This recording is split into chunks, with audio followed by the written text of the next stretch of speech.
ओम प्रभु ओम।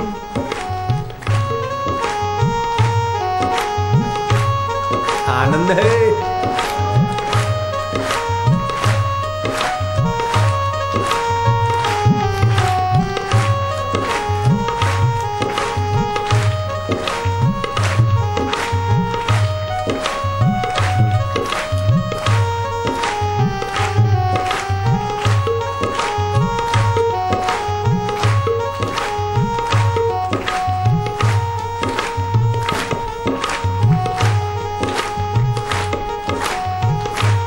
सांवलिया सेठ, राजाधिराज, मेघ होकर तू ही बरसता,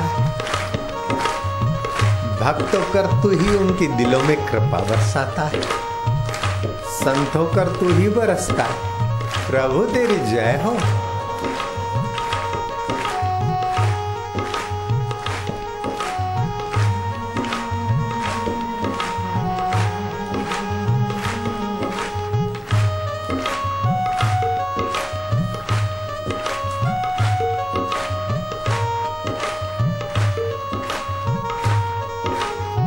भागवत की पूर्णाहुति के समय नारद जी प्रकट हुए।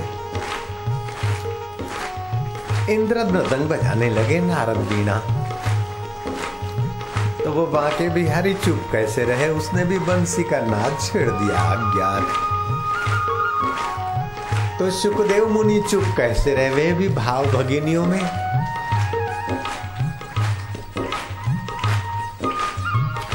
कैसा दृश्य रहा होगा जो संत की समाधि को भी भक्ति रस से भाव भगिनियों में बदल दे।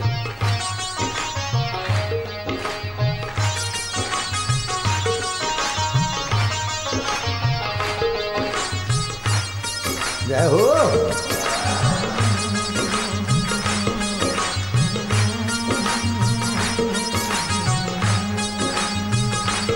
बरस रही है कन्हैया तेरी कृपा, बरस रही है राम जी तेरी रस में कृपा, बरस रही है भोले बाबा तुम्हारी अबाध अगाध महर, बरस रही है इंद्रदेव मेघराजा तुम्हारी भी डूंगरपुर और राजस्थान और जगह अपनी मधुमय वृष्टि। जय हो।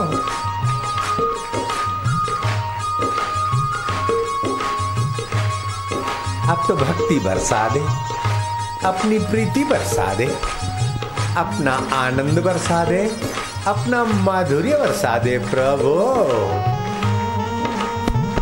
देव।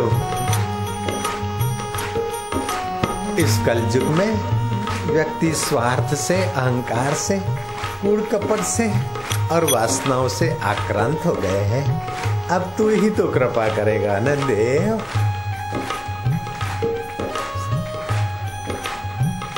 सभी का मंगल, सभी को सुख देने वाली, सभी के अपराधों को क्षमा करने वाली हे भक्ति देवी, हे मातेश्वरी, हे योगेश्वरी, हे परमेश्वरी, तू डूंगरपुर पे अपनी विशेष कृपा बरसा दे। आसपास के इलाकों को भी अपनी भक्ति रस से भर ले माँ। सभी को अपने प्रेम भरे आंचल में ले लेना।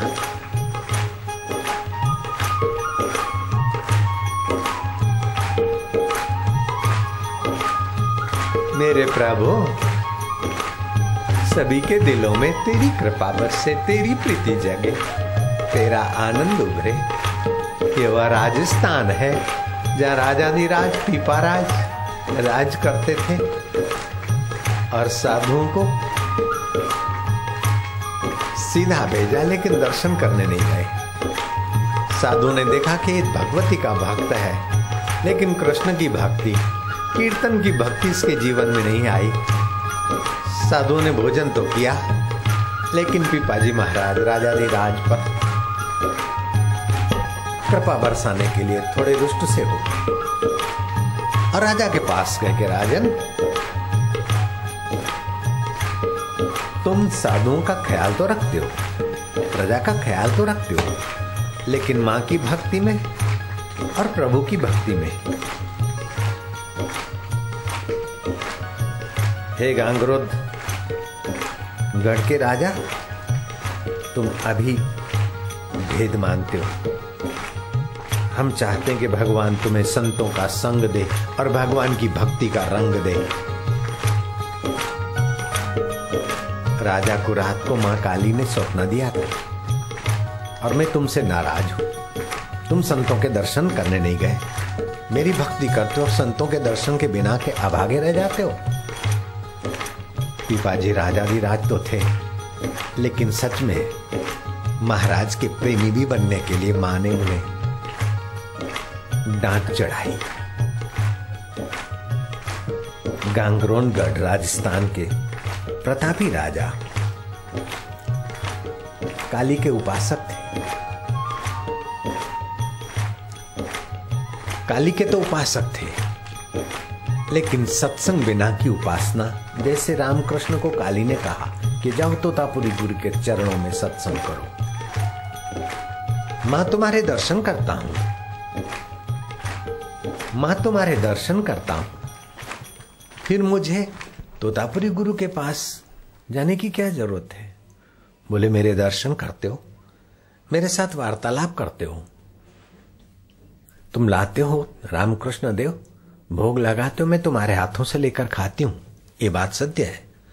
तुम्हारे सूंघे हुए फूल मैं तुम्हारी भक्ति के कारण स्वीकार करती हूं, लेकिन रामकृष्ण मां मां करके पुकारते हो, मैं आती हूं तो तुम आनंदित होते हो, मैं चली जाती हूं तो तुम वहीं के वहीं जहां से शुरू हुए थे। मेरे में जो सत्व है, मेरे में जो सच्चिदानंद ब्रह्म है, और वही तुम्हारे में छुपा है, उसका रहस्य भेद और तुम्हारे और ईश्वर के बीच का पर्दा सत्संग और सतगुरु की कृपा के बिना नहीं हट सकता है। पुत्र जाओ, तुम्हारा मंगल हो। मां काली ने तोतापुरी गुरु के पास रामकृष्ण को भेजा। ऐसे इस जगदम्बा ने गांगरोनगढ़ राजस्थान के प्रतापी राजा पीपाजी को, मां ने रात को डांटा कि तुम सत्संग से वंचित, सदगुरु की कृपा से वंचित, मेरी अधूरी प्रार्थना पूजा से क्या ले लोगे। दुनिया में तुमने सराहनीय काम किए तो कब तक, लेकिन कर्ता बने रहोगे।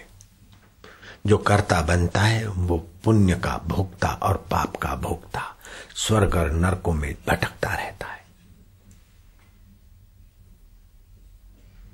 हे पीपा, गांगरोनगढ़ का मैं राजा हूं, ये मेरा राज्य है, बाकी का राज्य दूसरों का लगेगा, लेकिन सभी राज्यों का जो राजाधिराज है उससे तुम सीधा नाता जोड़ो, और वो सत्संग और सदगुरु की कृपा के बिना नहीं हो सकता है। पीपा उस सपने में मां की डांट को देखकर मां मां मां मां क्षम्यताम मातेश्वरी देवेश्वरी, मां अंतर्धान हो गई। पीपा महाराजा गांगरोनगढ़ राजस्थान में, जिसने नाम सुना है या देखा है हाथ ऊपर करो। देखा है गांगरोनगढ़, देखा है ना। वहां का राजा रात्रि में भागा, पहरेदारों को समाचार पहुंचा कि मध्य रात्रि को राजा साहब दर्शन करने को आ रहे थे। पहरेदार कुल्ला किया न मुंह पूछा न पूछा, तैयार हो गए। पुजारी को खबर गई, दरवाजा खोला, मां के सामने गांगरो